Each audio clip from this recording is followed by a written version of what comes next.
Option दे रहा है तो एग्जामिनर इविल नहीं हो गया, जो गलत ऑप्शन को सेलेक्ट कर रहा है वो फेल होगा। क्रिएटर ने इविल को बनाया है लेकिन वो इविल नहीं है। अच्छा सुनिए मेरी बात, लेट मी कंप्लीट सर।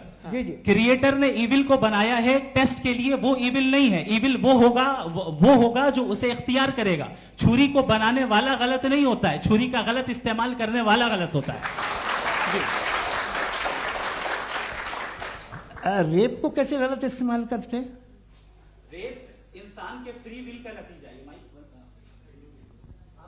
ये रेप कैसे गलत इस्तेमाल होता है? ये अब सुन ले गलत इस्तेमाल होता है। हाँ मैं बता रहा हूँ ना, कैसे गलत? मैं बता रहा हूँ कि जो इविल इस दुनिया में मौजूद है उसके कई सारे तरीके हैं। एक तरीका इंसान का अपना फ्री विल है। अब अगर कोई रेपिस्ट रेप कर रहा है तो इसका गॉड का कसूर नहीं है, वो अपने फ्री विल का गलत इस्तेमाल कर रहा है, उसको सजा मिलनी चाहिए। अच्छा, और उसी के लिए जहन्नम बनाई गई है।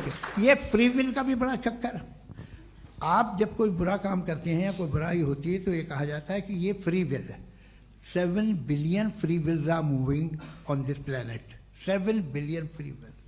और एक आदमी अपनी फ्री विल से मुझे कत्ल कर दे तो मैं खुदा की मर्जी से मरा हूं कि इसकी फ्री विल की वजह से? मेरी मौत खुदा के हाथ है या ये फ्री विल वाले के हाथ है?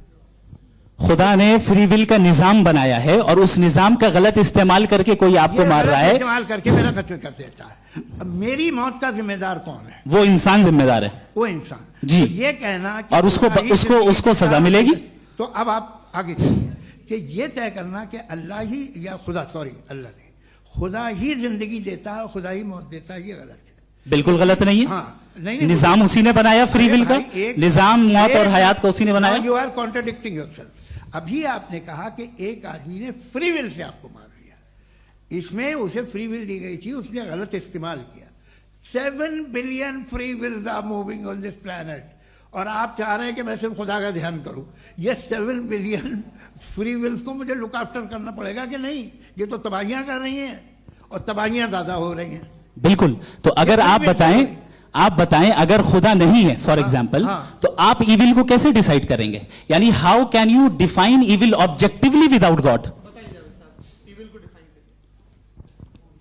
देखिए दुनिया में 2 तरह के जानवर हैं। एक जो अकेले रहते हैं जंगल में और एक जो ग्रुप्स में रहते हैं। ग्रुप में जो भी रहेगा, चाहे वो आपका फाउंडेशन हो, चाहे कोई क्लब हो, चाहे कोई पॉलिटिकल पार्टी हो, चाहे कोई यूनिट हो, उसमें आपको इंटरैक्ट करने के रूल बनाने पड़ेंगे। यानी लोग तय करेंगे।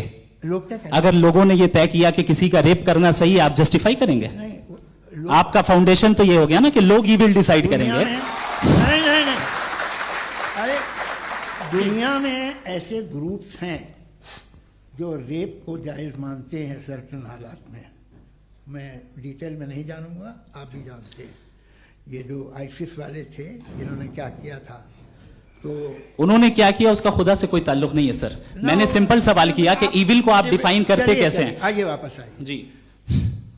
आप साथ में तभी रह सकते हैं जब कुछ आप ऐसे उसूल डेवलप करें जिसमें हर एक का बेसिक तहफ़्फ़ुज़, हर एक का बेसिक राइट हो और हर एक को कोई आराम मिले। यही तरीका है किसी भी ऑर्गेनाइजेशन जिसमें एक से ज़्यादा लोग हैं और वो ऐसे चलती है ज़िंदगी। उसमें अगर आप गड़बड़ करेंगे तो तबाही होगी, नुकसान होगा, बर्बादियाँ आएंगी। और अगर उसमें आप घर ले लीजिए ना, एक हस्बैंड है, एक वाइफ है, बच्चे हैं, वालदा भी हैं, 2 बहनें भी हैं, एक भाई भी है। अब इसमें कोई निज़ाम आपको चाहिए साथ में रहने का और एक दूसरे पे भरोसा रहे, एक दूसरे के बहीख्वाह हों, एक दूसरे की मदद करें, ऐसी जिंदगी। सर आपकी बात आ गई। आप ये कह रहे हैं कि लोग डिसाइड करेंगे क्या सही है क्या गलत है, यही है? मेजॉरिटी डिसाइड करेगी क्या सही है क्या गलत है? अरे भाई बिल्कुल। मेजॉरिटी अगर ये कहे कि नाजी जर्मनी के साथ जिस तरह मेजॉरिटी थी कि जेनोसाइड करना सही, आप जस्टिफाई करेंगे? उस वक्त आपका ये सवाल सिर्फ उसके बाद क्लोज कर। हाँ, उस वक्त प्लेनेट पे जो लोग थे उनमें कितने लोग हिटलर को सही समझते? अच्छा, प्लेनेट की मेजॉरिटी तय करेगी, सोसाइटी की नहीं। प्लेनेट की मेजॉरिटी गॉड के एग्जिस्टेंस को सही मानती है, आप क्यों नहीं मानते? ये हेलो